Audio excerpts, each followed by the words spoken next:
Hoje você vai aprender. Hoje falaremos sobre os segredos das Vimanas. Se você quer saber como um OVNI, um objeto voador não identificado, funciona, como é que ele consegue fazer esses translados, como é que ele consegue ter hipervelocidade, como é que ele consegue anular a gravidade e a história dos OVNIs, né, do seu início, da sua ascensão e do seu declínio, né, é retratada pela história da humanidade. Eu vou contar para você, se eu não ver essa aula, por exemplo, em livros de história. Essa aula mesmo não é dada nem dentro de seitas secretas, tá? Porque a verdade ela é ofuscada de você. Então hoje eu vou falar sobre Vimanas. Vimanas e OVNIs, ou OVNIs charuteiros, é a mesma coisa. Objetos voadores não identificados que eram representados como carruagem de, abre aspas, deuses, fecha aspas, tá? Evidentemente, né, conheço o meu trabalho, remover as amarras do sistema, o meu contato pessoal, tem links na descrição. Também participe do Telegram para você poder baixar os meus e-books e também ficar contra essa censura que é feita neste canal aqui arduamente, tá? Os links estão nos comentários e na descrição desse vídeo. Esse e-book também está disponível no Telegram, tá? Para você poder baixar. Bom, falado disso, o que é uma Vimana? Segundo a cultura hinduísta, porque graças à cultura hinduísta nós vamos chegar ao mesmo consenso do Almirante Burns. Eu dei uma palestra aqui sobre o que aconteceu no projeto High Jump, né? Paperclip, Fishball, projeto onde o Almirante Burns estava envolvido na busca do bigodudo, né, na Antártida e foi surpreendido com naves, discos voadores com o símbolo da suástica. E aí ele foi emergido ao submundo, ficou 14 dias lá e trouxe histórias para contar. Essas histórias se conectam com o que eu vou falar aqui, tá bom? Então, na cultura hinduísta, Vimana é uma nave capaz de sobrevoar debaixo da água, como se fosse um submarino, capaz de funcionar na superfície da Terra, como se fosse um carro, e capaz de funcionar nos céus. Então, é uma carruagem celeste dos deuses, tá bom? Aí, beleza, até aqui tudo bem, né? Até aqui tem nada demais. Só que a coisa começa a ficar um pouco mais complexa, mais intrigante agora. Olha só, no livro sânscrito do Somaragana Sutradhanha, tá? Que é um livro hinduísta, da cultura hinduísta, o livro ensina a criar vimanas. Que delícia. Olha só, está escrito, forte e durável tem o corpo da vimana a ser produzido. Então, os caras hinduístas, eles estavam ensinando a criar vimanas, tá? Olha que delícia, né? Como um grande pássaro voador de material leve. Então a vimana, evidentemente, não era pesada, tá? Dentro dele se deve colocar o motor. Muitos arqueólogos, historiadores chegaram ao consenso que esse motor é um reator de fusão de plasma. Lembra que eu falei de cosmologia bíblica? O universo plasmático, intramundos, vida após a morte, tudo está relacionado ao universo plasmático. Tudo é plasma, 99% do universo é plasma.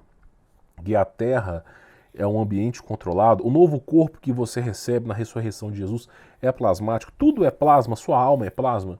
Lembra? Adivinha como funciona o motor dessas naves? Plasma. De novo, plasma, porque tem grandes quantidades de energia significativas, tá? Então, é um reator de fusão na plasma, que fica no centro dessas naves, de mercúrio, com seu aparato de aquecimento de ferro por baixo. Vou explicar brevemente. Na Tartária antiga, existia uma coisa chamada wireless power. O que é isso? Inclusive, o Nikola Tesla também chegou a usar em seus experimentos. A energia sendo transmitida via wireless, sem fio. Tá? Depois sofreu o boicote e o wireless virou essa internet da Xuxa aí. Mas antigamente era energia. E como é que você fazia para funcionar essa internet, essa energia, tá? Basicamente era através de mercúrio. Ah, mas eu tenho mercúrio em casa, mertiolate, não sei o que. Meu irmão, você não tem nada. A tabela periódica é só aquilo que eles querem mostrar para você. Lembra que escola é o lugar de massa de manobra e doutrinação mental. Ali é um hospício, nada que importante vão te ensinar ali. Ali é onde o homem vira dragão, mulher vira megazord. Para isso que escola serve. Então, praticamente, nem saber ler e escrever se aprende lá. Então, praticamente, existe um material radioativo chamado mercúrio vermelho. Todas as grandes fontes de inteligência desse planeta, que eu não posso nem dizer aqui, por exemplo, tem a loja da Renner e tem a loja da C&A, ninguém declara que esse material exista. Não, esse material não existe não, isso aí é fábula, é mito, isso aí é filme da Marvel. Só que existe um jornal russo que deixou se escapar que 2 pessoas estavam fugindo para a Romênia com o material vermelho radioativo, que eles se autoproclamavam como um mercúrio vermelho. Então, para a ciência atual, é um mito, mas para a consequência do passado era real. E graças a esse material, a antiga Tartária, por exemplo, conseguiu fazer energia livre. Depois sofreu um grande boicote. Esse material, eu acredito que esse material que faz o reator do OVNI funcionar, é feito também de mercúrio. E como é que você faz para o mercúrio ficar radioativo? Você coloca ouro. Não me pergunte, não sou cientista, não sou esses ETs que entendem como funciona. Mas, ao meu ver, parece que misturando mercúrio com ouro em alguma proporção, com algum tipo de reação ali, faz produzir o mercúrio vermelho e, consequentemente, um reator nuclear de mercúrio vermelho produz grandes energias. Nós sabemos que cada disco voador usa a mesma energia de Las Vegas. Então, eles precisam de muita energia. Para você anular a gravidade, fazer com que a gravidade... Por exemplo, um cara está dentro de uma nave de disco voador. Aí ele voa a 10 mil metros por segundo, uma velocidade super rápida. Aí a nave de disco voador, do nada, ela está aqui assim, ela vem para cá e para. Quando essa nave para aqui, segundo a teoria da gravidade, o cara, como a nave parou de uma vez, esse corpo que estava dentro da nave, ele deveria se espatifar e virar purê dentro da nave. Como não vira purê? Porque simplesmente com uma grande quantidade de energia sendo produzida, fora da nave ali, começa a se alterar as propriedades gravitacionais. Então a pessoa não sente empuxo. Então o cara tá voando na nave, ele para e vai e volta de uma vez, mas o cara não sente isso acontecendo. Tá entendendo? Então, inclusive tem experimentos, eu não posso dizer o nome aqui, vamos chamar de... não vamos chamar de nome nenhum aqui. Experimentos americanos que, inclusive no documentário Arquivo X, logo nos primeiros episódios, falam sobre esses experimentos, que eles estavam desenvolvendo essas máquinas basicamente com esse mesmo motor. Então, praticamente, esse reator de mercúrio ali faz com que essas naves voadoras funcionem e altere ao mesmo tempo a gravidade. Por consequência, levitando, por consequência, as propriedades gravitacionais não funcionam, tá? Então, praticamente, esse livro, sânscrito de Samaragana Sutradhara, né, eu acredito que seja esse o nome, ensinava a criar vimanas para os hinduístas. Olha que delícia, né? E aí, vamos continuar. Olha só. Com a ajuda das máquinas, os seres humanos poderiam voar no ar e os seres celestes poderiam descer à Terra. Segundo o manuscrito dos caras, os seres humanos podiam voar no ar há 4.000 anos atrás e os deuses descerem à Terra, né? Que bosta de Deus que é esse que precisa de uma máquina, né? Que delícia. Jesus Cristo, não estou falando mal dos caras, mas Jesus Cristo subiu e desceu ao céu sem máquina nenhuma, né? Porque é o próprio Deus. Agora, os anjos caídos o tempo todo estão usando máquinas. O tempo todo estão usando máquinas. Inclusive, Deus ele não interfere, na criação divina. Por exemplo, nós temos Jesus Cristo, que é o próprio Deus. Jesus Cristo é a manifestação de Deus física, tá? Ele é o precursor da humanidade. Agora, essa manifestação física, existe a manifestação também celestial, que é a plena existência de Deus. Deus ele não se divide, ele é o todo. Essa manifestação nem se interfere aqui, tá? Então Jesus Cristo é o quê? É essa vontade que veio à vida, tá bom? E aí você vê o quê? Você vê anjos de Deus também tem essas máquinas. Nos céus, como é que você acha que os anjos caídos obtiveram esse conhecimento se no céu não existissem máquinas? É impossível. Como é que você sabe? Vou dar um exemplo. Como é que você sabe que esses caras obtiveram conhecimento se nunca houve esse conhecimento antes? Eu vou te explicar para você ficar fácil de entender, para não fazer confusão. Vamos supor que o Sol que você enxerga hoje, na verdade, como é que o Sol funciona? Chega lá, tá? Serginho Malandro, ele tem dupla identidade, ele chega escondido todos os dias de madrugada, pega o CD do KLB e liga no aparelho de sons do Sol. Graças ao CD do KLB, o Sol funciona. Alguma vez na sua vida, você já pensou nessa hipótese? Do Serginho Malandro colocar um CD do KLB para fazer o Sol funcionar? Não. Por que nunca passou pela sua cabeça? Porque não é a realidade. Não só não é a realidade, como nunca lhe apresentaram esse fato. Mas a partir do momento que eu inventei isso, todo mundo que assistiu esse vídeo vai pensar uma hora sobre isso. Esse é o poder da indução. Então, os anjos caídos, eles aprenderam sobre naves. Como é que os caras podem ensinar os seres humanos sobre naves voadoras, abertura de portais, se eles nunca ouviram falar sobre isso? É óbvio e evidente que lá no céu tem abertura de portais, tem naves do mesmo jeito. Por isso é passível que eles tragam informação para cá, chamado conhecimento proibido. E aí, olha só o que dizia esse conto. Os homens iam para o céu e os seres celestiais podiam descer à Terra. Uma pergunta, o que você acha que acontece com o ser humano que adora ir para o céu?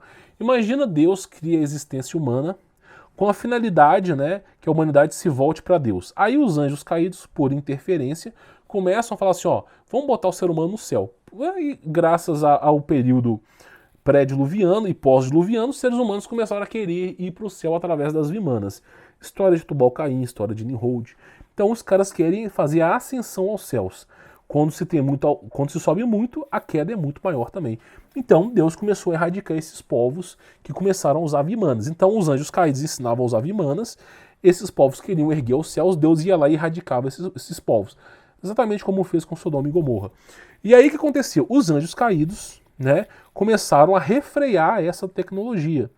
Porque os anjos caídos precisavam desses povos, abre aspas, primitivos, fecha aspas, para poder fazerem sacrifício para eles. E Deus estava erradicando esses povos devido ao pecado que esses caras estavam cometendo. Aí simplesmente eles decidiram parar com essas vimanas. E olha só o que aconteceu. O Hakata, é o código de leis dos babilônios. Então assim, Babilônia Antiga tem leis também. Apesar de ser um lugar da promiscuidade, lá se existia leis, Olha que coisa interessante, o Hakata é o código de leis, Afirma inequivocadamente o privilégio de operar uma máquina voadora é grande. Então o que aconteceu? Eles começaram a segregar. Apenas uma quantidade específica de pessoas vão usar as naves voadoras. E nessa quantidade de pessoas, adivinha só quem estava no universo babilônico? Nimrod. Então, ainda assim, mesmo os anjos caídos segregando, os caras começaram a fazer cagadas, Essa é uma foto tirada por um cara, na área 1.5, acredito que você entendeu, sobre uma vimana, E aí o que aconteceu? Olha só, vamos lá. A história babilônica nos conta, eu vou chegar até o momento que os anjos caídos proibiram as vimanas dos seres humanos, A história babilônica nos conta o seguinte, o deus Marduk, não é deus, é anjo caído, da antiga Babilônia antiga Mesopotâmia, os babilônicos, eles adoravam Yahvé, Jeová, Yahweh, Yau, Marmaduk e o caralho a quatro. Todos esses anjos caídos, como Yahweh é um anjo caído, eles adoravam aos montes. E um desses anjos caídos, chamado Marduk, teve a incrível ideia de falar assim com o povo babilônico, Olha só, já que vocês anseiam por tecnologia, por conhecimento pródigo, faça o seguinte, faça uma aliança com o subsolo da Terra. Por que fazer uma aliança com o subsolo da Terra? Porque no período da era pré-diluviana, quando veio o dilúvio, a única maneira desses seres sobreviverem foi através do subsolo da Terra. Então criou-se bolsões de ar no subsolo da Terra, com uma incrível pressão atmosférica, retratando a atmosfera existente na Terra na era pré-diluviana. Então eles fizeram uma retratação da Terra, A Terra é um ambiente controlado, os anjos caídos criaram pequenos ambientes controlados debaixo da Terra. Você conhece na cultura nórdica como os 9 reinos. IGG Brasil é uma árvore que dá acesso a 9 reinos. Todos esses reinos estão debaixo da Terra. Você tem a cultura hinduísta, 9 reinos. Todos esses reinos estão embaixo da Terra. Você tem a cultura budista de 9 reinos. Todos esses reinos estão debaixo da Terra. Você tem relatos de militares, operações secretas militares, falando sobre seres que vivem debaixo da Terra. Você tem novamente 9 reinos debaixo da Terra. Então, o que esses caras estão retratando aqui é que existe esse ambiente controlado por anjos caídos espalhado pelo mundo, né, chamado de 9 reinos também. E aí, esse anjo caído Marduk falou para o rei da antiga Babilônica, na época Nabopolassar, que era filho de Nabucodonosor e pai de Nabucodonosor, segundo meio termo, que para ele poder se erguer aos céus, ele deveria buscar conhecimento no subsolo da terra. Então começaram uma investigação, começaram a buscar acesso ao subsolo da terra.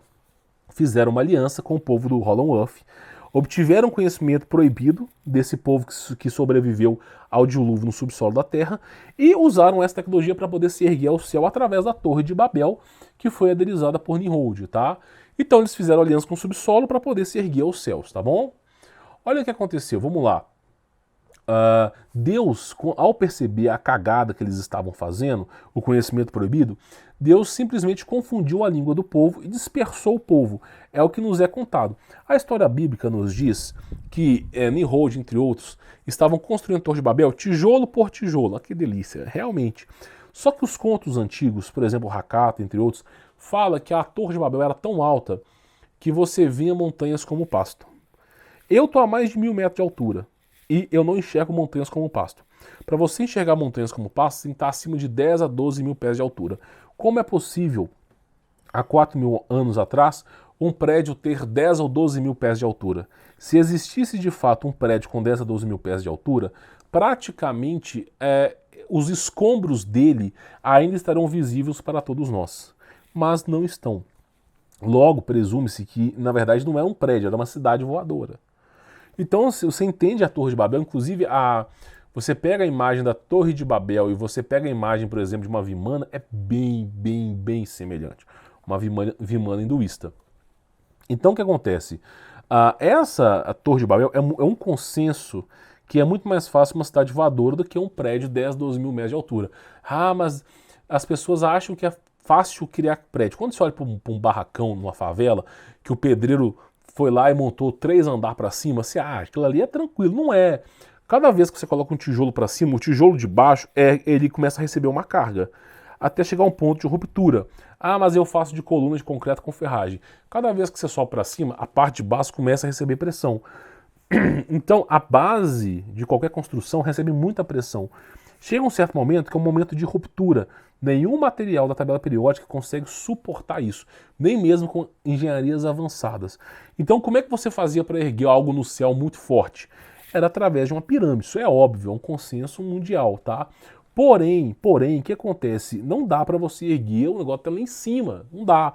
É praticamente aí impossível, tá? Então, o que os caras fizeram? É um consenso dos arqueólogos, é um consenso dos caras que estudam ufologia, que esses caras tinham naves voadoras. É um consenso. Dá para provar? Não dá. Mas é um consenso que eles usavam algum equipamento, gravitron, alguma coisa que anulava a gravidade e fazia com que essas naves erguessem o céu, cidades inteiras erguidas ao céu. Então, na Babilônia Antiga, os anjos começaram a ver as cagadas que a humanidade começava a fazer, na cultura hinduísta, cultura chinesa. O ser humano subia, afrontava a ira de Deus, Deus ia lá e erradicava aquele povo. Eles começaram a elitizar o uso das vimanas. E aí, para piorar a situação, os poderosos, os reis, esses homens que eram irrepreensíveis, não aceitaram a conjuração dos anjos e fizeram as mesmas coisas, afrontar a ira de Deus. E aí, os anjos caídos decidiram erradicar as vimanas do consenso da humanidade. Não, nós precisamos dos seres humanos para sacrifícios. Os anjos caídos dependem do sacrifício humano para sobreviver, porém Deus estava erradicando esse povo, eles estavam ficando mais fracos. Então eles decidiram tirar as vimanas para o povo não afrontar a ira de Deus. E aí começou uma coisa chamada o Conto dos 9 Desconhecidos, é um conto hinduísta. O que é esse Conto dos 9 Desconhecidos? Diz que graças à maldade dos homens, é claro, tem sempre na culpa dos homens, né? Os anjos caídos decidiram ocultar o conhecimento das vimanas da humanidade. Selecionaram para si 9 homens, pegaram esses 9 homens e mandaram para os 9 reinos debaixo da terra. Tá? A cultura hinduísta fala sobre isso, budista fala. Então, os anjos caídos selecionaram 9 homens, treinaram os 9 homens para conhecer sobre as vimanas e mandaram esses 9 homens para o subsolo da terra. E deram a seguinte frase, informação para os homens, olha só. Quando a humanidade passasse por um grande mal, sofrendo o risco de serem extintas, tá? Você vai lá e intervém com as vimanas. Então, a presunção deles era essa. Quando a humanidade passar, né, por alguma extinção, alguma coisa, você usa a tecnologia das vimanas para fazer com que os seres humanos sobrevivam. A informação que o anjo caído deu. Consecutivamente, 4, 5 mil anos depois, o almirante Richard Burns, ele simplesmente foi à Antártida. Ele acabou se encontrando com uma cultura, né, de seres humanos de 4 metros de altura nórdicos. Na verdade, é o ser humano ancestral, né? Antes deles destruírem o nosso DNA. E aí, praticamente, o que foi que o rei daquele submundo falou para ele? Quando a humanidade enfrentar um grande período de extinção, nós iremos intervir para que a humanidade seja salva. Eles falam muito de intervir para que a humanidade seja salva porque eles não querem perder a boquinha que é os seres humanos, né? Sacrifícios humanos, idolatria. Então, assim, eles não querem perder isso, né? Eles sacaneiam com tudo, deixam o circo pegar fogo. Quando eles veem que Deus vai pulverizar, eles vão lá e voltam atrás. Então, praticamente, o que aconteceu é o seguinte: quando o Almirante Burns voltou do subsolo, a mesma alegação do Almirante Burns sobre a intervenção na extinção foi a mesma alegação há 4 mil anos atrás. Então você vê que os anjos caídos, eles tiraram o conhecimento de vimanas dos seres humanos, graças às cagadas de Nimrod, entre outros aí, tá? Os anjos caídos são bonzinhos? Não, são pessoas, seres perversos. E, claro, cultura babilônica antiga, para você poder entender, existiam judeus conhecidos como judeus maçoretas. E existiam alguns deuses mesopotâmicos, tá? Por exemplo, o pessoal fala que dentro do nosso corpo tem um DNA de Deus. Tem o DNA do diabo, carbono é 666, tá? Nosso corpo é santuário de Deus e foi profanado, por isso que Cristo teve que intervir. Olha só, nós temos, eu não vou dizer o nome, Ial, Iahua, Iavé, todos esses nomes são nomes de deuses mesopotâmicos. Por exemplo, a esposa de Iahua, que é um deus egípcio, é Anat Iarru, tá? Então esses deuses que esses caras adoram falar, Tetragrammatron, tá no nosso DNA, porque o DNA foi corrompido, são simplesmente as mesmas ladainhas do povo egito. Quando Moisés subiu no Monte Sinai, ele recebeu o Êxodo 20, que é a informação de Deus. Quando ele desceu com a informação de Deus, o seu povo já estava adorando a outros deuses. Criou-se um bezerro de ouro para sacrifícios de animais e seres humanos. O povo voltou a adorar os mesmos deuses do Egito. Deus queria erradicar esse povo, mas Moisés assim interviu por esse povo.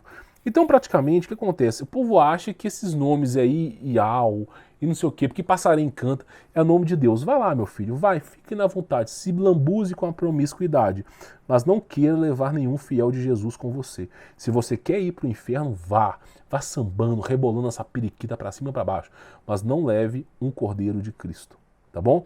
Então, esses nomes são nomes de entidades demoníacas, tá? Tome cuidado, tome muito cuidado. Eu coloquei uma foto, tá aí, esse deus sumério, mesopotâmico, chamado Iarru, que inclusive ele tem uma foto dele com uma pinha, alterando o DNA humano, que nós temos carbono 666, e a esposa dele é Anat Iarru. São deuses antigamente babilônicos, mesopotâmicos e egípcios, tá? São deuses de adoração de sacrifícios.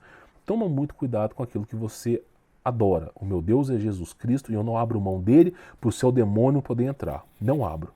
Tá? Uma coisa é assim, sou servo de Jesus Cristo. Não é porque você quer falar de Iarru e Ial, que é o nome de um monstro, de um demônio, que eu tenho que aceitar. Se você quer para o inferno, que vá pela sombra. Mas não invente essa lorota. Eu quase caí nesse papo. Jesus Cristo teve que intervir na minha vida. Fisicamente novamente. Um grande milagre operacionando na minha vida. Ele veio em mim, me chamou e conversou comigo, só, você está errado, isso aqui é nome de demônio. Depois daquilo ali, a ficha caiu. Quase fui enganado por essa cambada de vagabundo do YouTube aí. Então toma muito cuidado, toma muito cuidado. Se não fosse assim, não existiria tal alegação, olha só. Então Deus avisou a Moisés, vai e desce depressa, porque o teu povo, que ajudaste a subir da terra do Egito, perverteu-se.